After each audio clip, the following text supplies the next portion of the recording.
Bismillahirrahmanirrahim. Assalamualaikum warahmatullahi wabarakatuh. Alhamdulillahirabbil alamin. Allazi unzila fihi al-Qur'an hudal linnas wa bayyinatin minal huda wal furqan. Asyhadu an la ilaha illallah wahdahu la syarikalah wa asyhadu anna sayyidana wa nabiyyana Muhammadan abduhu wa rasuluhu la nabiyya ba'da. Amma ba'd. Saudaraku yang dirahmati Allah Subhanahu wa taala, alhamdulillah summa alhamdulillah, segala puji milik Allah atas karunia nikmat yang Allah berikan kepada kita semua, sehingga pada hari ini kita masih dapat melaksanakan ibadah saum di bulan suci Ramadan, dapat melaksanakan ibadah tarawih di malam harinya semata-mata karena imanan wahtisaban, yaitu mengharapkan rahmat dan ridho dari Allah Subhanahu wa taala.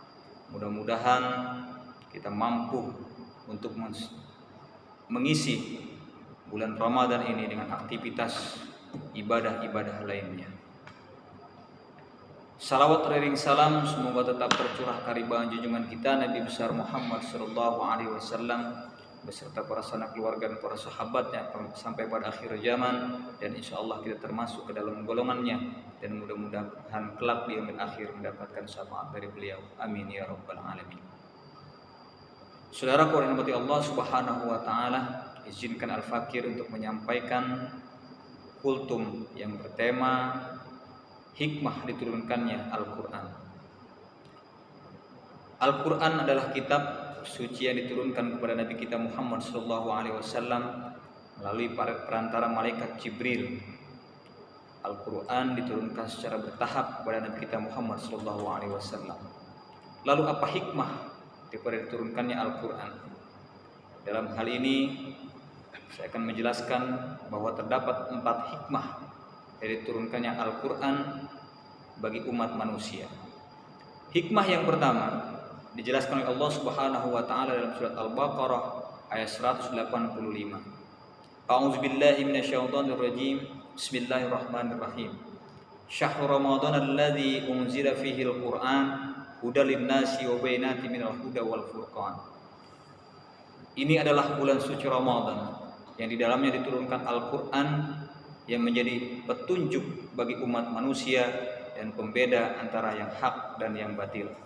Jadi Al-Quran diturunkan adalah sebagai pedoman hidup umat manusia, berisi petunjuk bagi umat manusia apa yang mereka cari dalam kehidupan dan hal apa saja yang harus mereka tempuh. Al-Quran telah banyak menjelaskan bagaimana hidup bertetangga, bagaimana hidup antar sesama manusia.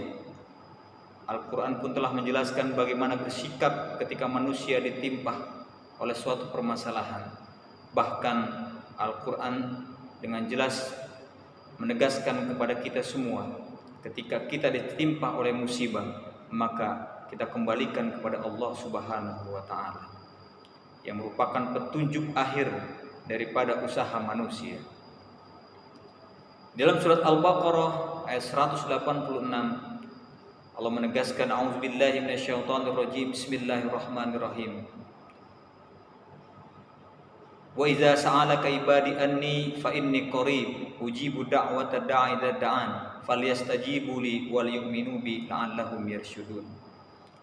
Wahai Muhammad, apabila hamba-hambaku bertanya tentang aku, maka katakanlah sesungguhnya aku dekat kepada mereka dan aku mengabulkan doa mereka. Hal ini menandakan bahwasannya Allah Subhanahu wa taala adalah merupakan solusi yang paling utama ketika kita ditimpa oleh permasalahan atau oleh suatu musibah, yang merupakan petunjuk bagi kita semua. Hikmah yang kedua diturunkannya Al-Quran adalah sebagai pemberi peringatan kepada umat manusia, atau disebut juga dengan az-zikr.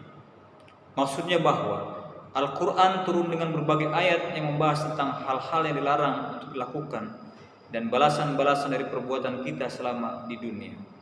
Manusia diberikan pilihan oleh Allah Subhanahu wa taala untuk berada di jalan yang lurus atau berada di jalan kemaksiatan. Namun ketika manusia melakukan perbuatan-perbuatan yang dilarang oleh Allah Subhanahu wa taala, maka manusia itu harus menanggung akibat yang akan mereka dapatkan kelak di yaumil akhir. Dan ini telah banyak dijelaskan oleh Al-Qur'an melalui ayat-ayatnya. Hikmah yang ketiga, diturunkannya Al-Qur'an itu sebagai media pemberi informasi tentang kisah-kisah terdahulu di mana manusia yang sekarang hampir tidak tahu.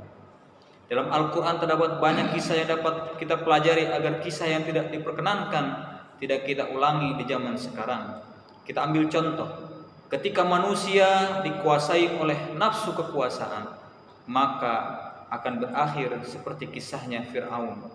Ketika manusia dikuasai oleh nafsu duniawi atau nafsu harta benda, maka kisahnya akan berakhir seperti Qarun. Hikmah yang terakhir dari turunnya Al-Quran adalah setiap umat Islam membaca kitab Al-Quran akan mendapatkan pahala. Khairukum man ta'allama Al-Quran wa 'allam. Sebaik-baik orang di antara kalian adalah orang yang mau belajar Al-Quran dan mau membacanya. Artinya bahwa tidak ada sia-sia ketika kita membaca Al-Quran, maka pahala yang akan kita dapatkan. Mudah-mudahan dari hikmah diturunkannya Al-Quran ini akan menjadi pedoman buat kita untuk mengarungi kehidupan yang panah ini, dan mudah-mudahan kita diberikan kekuatan oleh Allah Subhanahu wa taala untuk mengisi bulan Ramadan ini dengan berbagai aktivitas ibadah kepada Allah Subhanahu wa taala.